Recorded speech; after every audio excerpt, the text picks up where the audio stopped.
Shoutout nga pala kay Edward Demetria ng Leyte, Chris Villagonza, Carmelita Gumilia ng Gimibal, Iloilo, Jesse Cajes ng QC, Antonio Castromero, Dichoso Jr., Isidro Doceno, Dolores Eastern Samar. Yan, shoutout sa inyo. Mabuhay kayong lahat. I love you. God bless. Tay, anong problema? Ha? Ano? Likod ko. Ito kasi dati nag-prosin noon. Tapos may nanghihilot sa amin nung babae. Na-recover naman. Ay, nag-iga lang. Pero May naiwan dito. ito talaga ang sinusumpong. Tapos dire sa balakang. Sige lang. Diretso lang muna. Tignan natin. Okay. Kahit pa paano naka-recover na. Mas mahirap kasi yung ganito lang. Oh, dati ganyan. Isa yun sa pinakamasakit pa naman. Buti nga kahit pa paano nandito na sa taas. Kaya- Medyo may ano na lang. Medyo may tightness na lang sa dulo. Pero baliwala na yun. Yeah. Hindi kailangan maayos to. Sabi ko, di ba gumagaling ka sa kilo? Tay, alam nyo. Katulad yan. Siyempre, papaedad na tayo. Mas magiging agresibo yung mga pain natin noong na iniipon. Habang umiidad tayo, lalo tayong pawik ng pawik, kumbaga pahina ng pahina. Yung mga depensa ng mga joint natin noon, may masakit na ng konti, lalo pa lumundo, lalo pa sasakit. Kaya kailangan kahit pa paano, magalaw-galaw yung mga joint natin. May balik yung mga dating salansan ng mga buto-buto natin. Na-accident pa puno sa bisikleta. Kaya naputol yung daliri nyo. Ember. Ay, naman sorry. niya? Kala ko. Ito din. Sa ano raw yan? Sakit ko yung ano. Dito. Bakit yung minsan mamanhid ko yung kamay. Sa mga pamamanhid-manhid naman na mga piyesa ng katawan natin, baka ano tayo, blood circulation kasi yun. Baka diabetic tayo, baka high blood tayo. Diabetic nga. Ayan, pag ganyan tayo, pangkaraniwan na makakaramdam tayo ng mga... Ang bilis natin mamanhid, umupo lang tayo ng konti. Parang. Yan, yung paa natin, parang may ground-ground na. Oo, gano'n. Sumanday lang tayo ng ganito konti, kamay natin, namamanhid ka agad. Yun ang mga pangkaraniwan nararamdaman ng mga diabetic. Bakit? Kasi mas malapot ang dugo nyo kumpara sa aming mga normal. Kaya Pag mas malapot ang dugo, yung circulation delay. Kaya makakaramdam ka ng ano. Makakaramdam kayo ng mga pag mamanhid-manhid tayo. Kaya gano'n na siguro.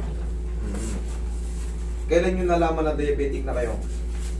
Ay, taon na po. Kanya-kanya. Iyak sa tagilid. Magaan pa yan si tatay. Diba? Higa kang patagilid. Atek. Tumayat na nga ako. Hindi, yun para sa akin ha, mas maganda yung katawan nyo ngayon. Kasi pag umiidad tayo, mas mabigat tayo, mas mabagal tayo, mas mahirapan tayo. Pero kayo, okay naman eh. Kumbaga, hindi naman kayo mukhang malnourished. Sakto lang. Pero laki ng pinayat nyo. Mga ilang kilo ba kayo dati? Hindi rin naman sobra. Thunder. Ngayon, ilang kilo kayo? 66. Pagkasing timbangan lang tayo. Relax lang ha. Yung data pa. Yan. Motor. Yan.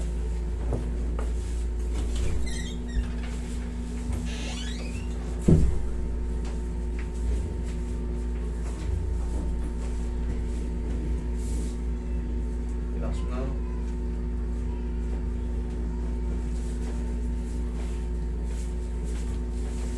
May time pag master na pag lumalaki daw siya, para siya napipilay.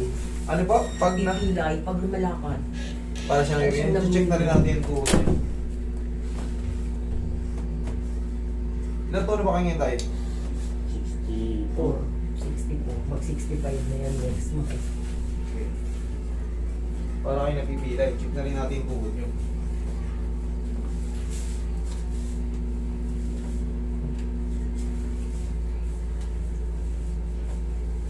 Sa diabetic tayo, kailangan talaga tayo magpapawis niyan regular, araw-araw. Kahit walking lang. Nagsadyag din ako rin. Parang hindi ka ano. Kasi bata-bata pa kanya, 64. Ay, yung iba pupunta nito, 80 na, malakas pa.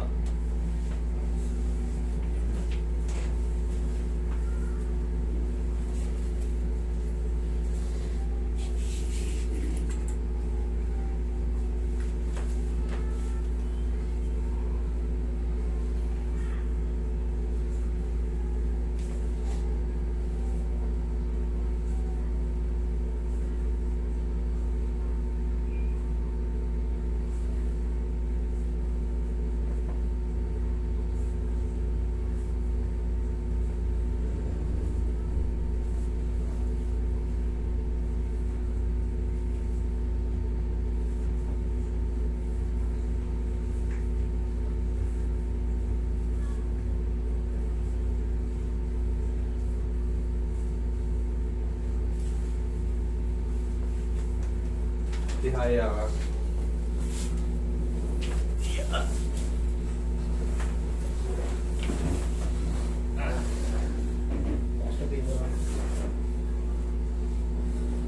Okay, lagay sa dibdib.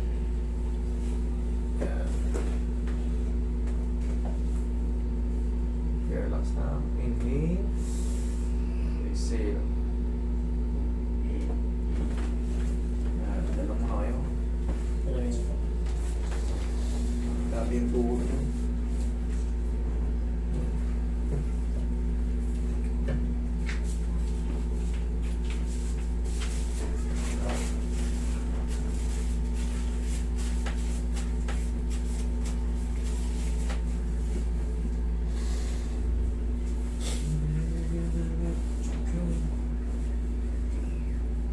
May kumari ako doon sa kapitbahay ko, Master.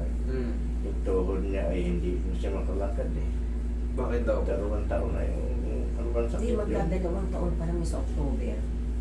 Ano Kaawa yung nasa naman. inumpisahan niya yung parang, kagaya ko, tuhod ko, yung parang pag gumakbang ng hagdan, yung parang nagdidikdikan daw yung kulang sa ano. Arthritis, severe arthritis. Ganun. May x-ray siya eh. Pero ba't namaga siya? O dalawa, dalawang tuhod niya. Pag kumakain kayo ng bawal, Inom pa lang ka. dire-diretso na yan. Oo. Ayun ang tabi. Sa arthritis kasi, bawal na rin talaga yung sobrang aalat. Tapos, siyempre, yung mga tatabang pagkain. Check nyo rin sa ano, para sigurado kayo, ano ang bawal sa arthritis. Pag meron kayo niya. Pero pinaka the best, sure na sure talaga, bawal talaga yung sobrang aalat. Sobrang tataba. Yan ang pangkaraniwang bawal sa may mga arthritis. Kaya niyo pa kaya yun? Titignan ko yung x-ray niya. Oo, yung may O may x-ray naman x-ray siya eh. Tignan ko kung possible pang ano. Pero kung dikit na talaga buto sa buto, Ganun. wala na yun. Pag nararamdaman niya na yung buto sa buto niya, nagtatama pagtayo niya, mataba ba siya? Eh kaya pala eh. Hindi naman siya pumaya. Ganun pa rin.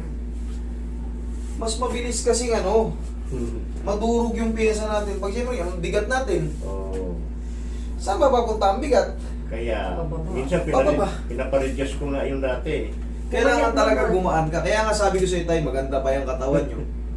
Kasi hindi ka naman mukhang, sakto lang, hindi siya mukhang malnourished. Sakto lang yung katawan niya. Kasi pag may edad tayo, mas mahina yung mga pyesa natin.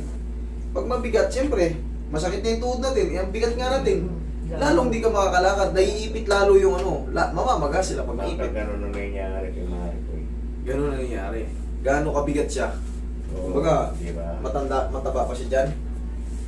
Halos hindi magkalay. Oo, pero medyo mababa siya, no? Medyo mababa Gumagamit siya ng ano eh, yung yung Opo. Wala na. Kailangan talaga yun. Una muna, sa bagay, pwede naman natin ano yung tuhod niya, tignan ko. mataas to pa eh. Hindi Oo. niya mapapanik yan. Baka hindi niyo mapanik Hindi yan. mapapanik. Kasi, nai-imagine ko na eh, para siyang bilog na bilog. Hindi naman kabilog. Dati pumayat na kasi siya eh, parang dinibdib niya yung problema niya. Pumayat. Mas okay pala yung pumayat siya, kaso ngayon, Nagkakain na naman siya na nagkakain. Parang tumaba na naman.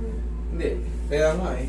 Yun lang ang Iisipin mo na kagad eh. Ang pinaka-logic nun, saan ba papunta ang bigat natin? Pababa. So sira yung baba niya, eh di lalong magkadaletse-letse. Diba? ako Hindi nagkamali. kaya ng tuhod niya yung bigat niya. Hindi ako Siyempre. nagkamali. Masasaktan siya. Hindi ka ngayon makakalakad, kailangan mo may ano ka. Gabay. Nakakatayo naman siya, kaya naman yun. Kaso yung bigat lang talaga, hindi niya Tsaka kaya. hindi siya nahirapan siyang ano, yung umigtan. Nakaganon lang siya lagi. Wala na, nasanay na. Oo, pasubsub lang siya lagi. Taon na pati. Taon na pati. Magdadalawang taon na eh. Maaari ko lang mano ron, guminhawa yung tuhod niya. Pero pag tumayo uli siya, Ganun pa rin. Oo. kailangan talaga mga yayat muna siya. Diet. Magbawas ka mo siya ng mga... Magbawas ka rin ng ibang naku. Ganon din naman nangyari sa doktor, maniwala kayo sa akin. Sa dami ko nang hinahandle na ganyan, bago sila pumunta rito, Galing na doktor. sasabihin sa akin yan, galing na kami ano, anong binilin sa'yo? Magbawas daw ako ng timbang kasi overweight ako. Tama naman yun eh. Tama naman yun kasi nga, yung bigat natin eh, isa rin sa makaka-apekto sa mga Joke natin. joint natin. Eh, tuhod daw nagpapatayo sa atin. Eh, kung wala tayong tuhod, hindi tayo makatayo. Sipin mo wala kang tuhod, paano ka? Sinabihan ko na yun noon, di ba? Okay, magda-diet ka Check ba? mo. Check mo yung tuhod mo, tsaka yung ano mo. Hindi lang ganyan mo. Pag mga ganyan siya, dumidigay daw siya. Itong pag dinidig ko to dito. Lumidigay ka. Oo. Parang hangin. Ako. Ito Ito yung yung dumidigay siya. ano ko noon. O ngayon, pag ginaganyan mo. Tingnan mo yun. Okay lang naman. Okay na. Oh, tuhod. Okay naman. May time. Sabi ni Imam, nalulupulong ko May araw. time na pag May time na pag lumalakad tumakbang siya, ako na para siyang na, parang may lumalupot lang. Ito ang problema itong bato. Itong namamanid. Tapos dibdib. Okay naman, tingnan mo, namamanid ba ba? No. Nawala. Okay tayo, upo kayo. Kailangan lang talaga, kahit pa paano, yun nga, papawis kasi diabetic. Kasi nga, yung sabi nyo, namamanid-manid kayo sa paa, sa kamay, ganyan. Pangkaraniwan yun, baka magtaka kayo kasi diabetic tayo, normal yun. ako nga ay ganun yun. Normal yun, makakaramdam talaga tayo ng ano.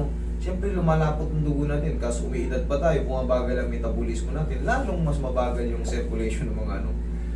Okay? Okay naman, mga masakit? Okay. Thank you tayo. Okay naman. Dito ka. Okay.